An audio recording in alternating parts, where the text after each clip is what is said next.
Rishi Sunak, you can read this story, you could almost write it yourself. Rishi Sunak has rejected claims from the United Nations that lengthy jail sentences for climate activists could stifle free speech in the UK. Rishi Sunak is an idiot. He can go and join Andy behind the cat flap. Because, of course, lengthy jail sentences will stifle free speech. Whether you think that's a good thing or not is moot. If you're going to be sent to jail for 3 years for climbing up a bridge, scaling the Dartford crossing, then the people behind you are less likely to do it. They will become martyrs, some of them. They will embrace the opportunity of incarceration because it proves the strength of their principles. Or perhaps it feeds an attention-seeking gene. But the bottom line is, if I was minded to protest about climate change in a really noticeable way, and you have to do increasingly impactful things to get noticed, that's another mad thing about my profession. How many times have you heard people who never talk about the climate change complaining about the fact that they're talking about it today because people have undertaken a mode of protest that attracts the sort of attention that peaceful protest never does? Oh, it's outrageous. They're blocking the roads. I've never talked about climate change in a level-headed way, but today I'm going to get really cross about the people who are protesting against it or trying to draw attention to it. So it works.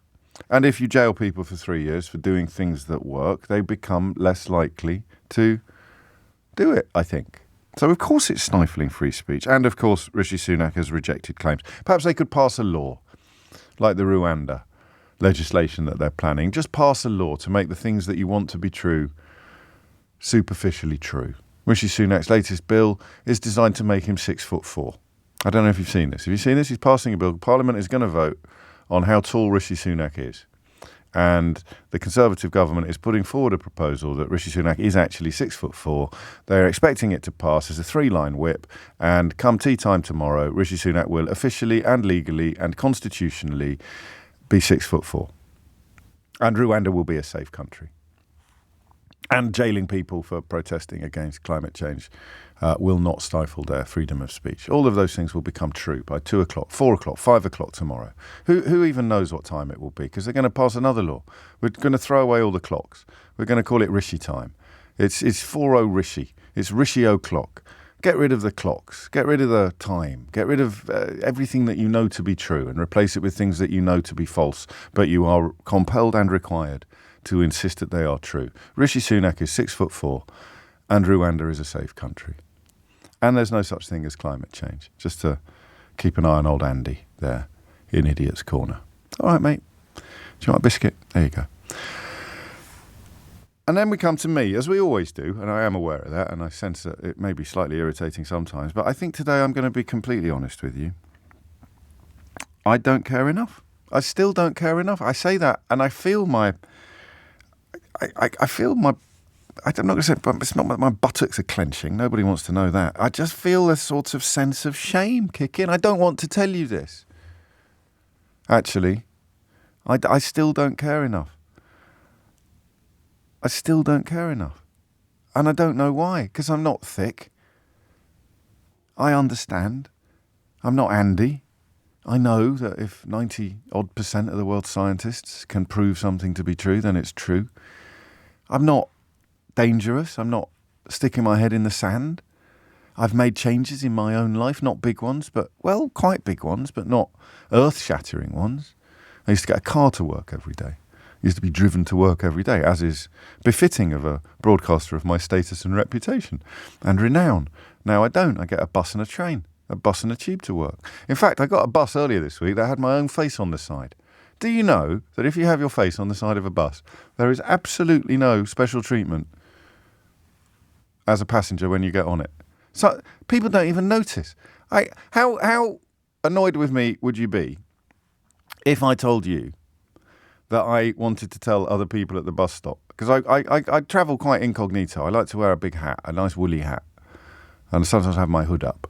But I'm standing at the bus stop, and the bus comes to a halt by the bus stop, and there's my face on the side of the bus. I think people would find that quite amusing if I were to go to you. If you were standing next to a bloke at the bus stop, right, and he kind of nudged you gently and said, look, and then smiled at you in a slightly vacant way, you'd be quite... it's a notable moment, right? There's a bloke, I don't believe it. There's a bloke on the side of a bus and I'm standing next to him at the bus stop. That's just interesting, right? But I don't do it because I'm on this constant quest to be less conceited. And I mention that because today I am making it all about me.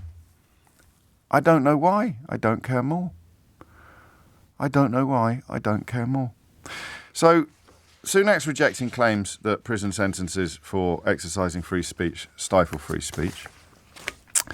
The world is facing a 3-degree rise in climate heating. This is the mad stuff, by the way. This is the Don't Look Up stuff, that brilliant Leonardo DiCaprio film. This is the point where, records are being obliterated. Heat waves, floods. I don't know if you saw the Taylor Swift story from Brazil earlier this week. One poor woman died.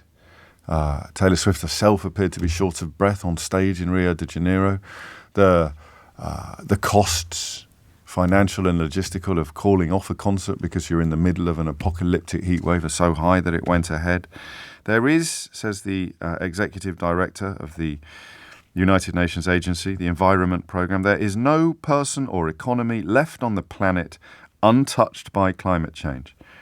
So we need to stop setting unwanted records on emissions, temperature, and extreme weather. So that's 2 stories. Sunak rejects the claim that getting jailed for exercising your free speech about climate change might stifle free speech in the future.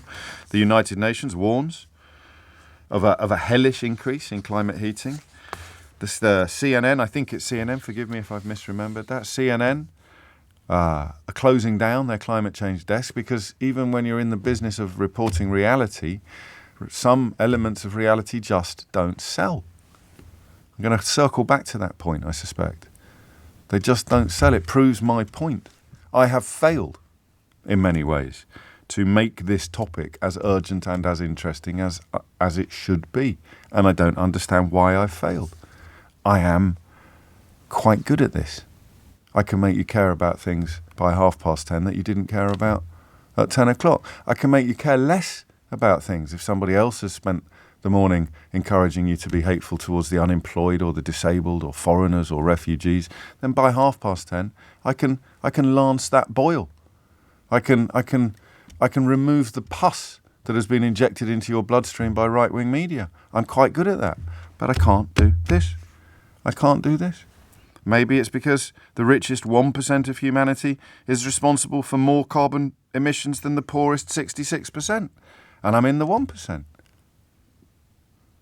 I don't know why. And nor do you. But I'm going to ask you anyway. Why don't I care more?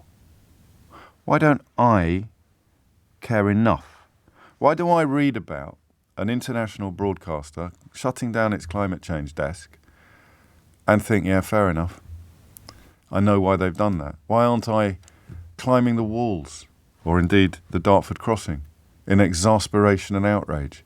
Why am I tempted, as the metaphorical meteor makes its way towards our planet, why am I tempted not to look up anymore? Why is that? It's nothing to do, just to save you tuppence ringing in, it's nothing to do, I don't believe, with the secretly funded lobby dedicated to promoting the interests of fossil fuels and denying the existence of climate change. My new book nearly ended. It's the CNBC desk. Thank you, Venki, not the CNN desk. But same point. I mean, it is absolutely remarkable to think that they've shut it down.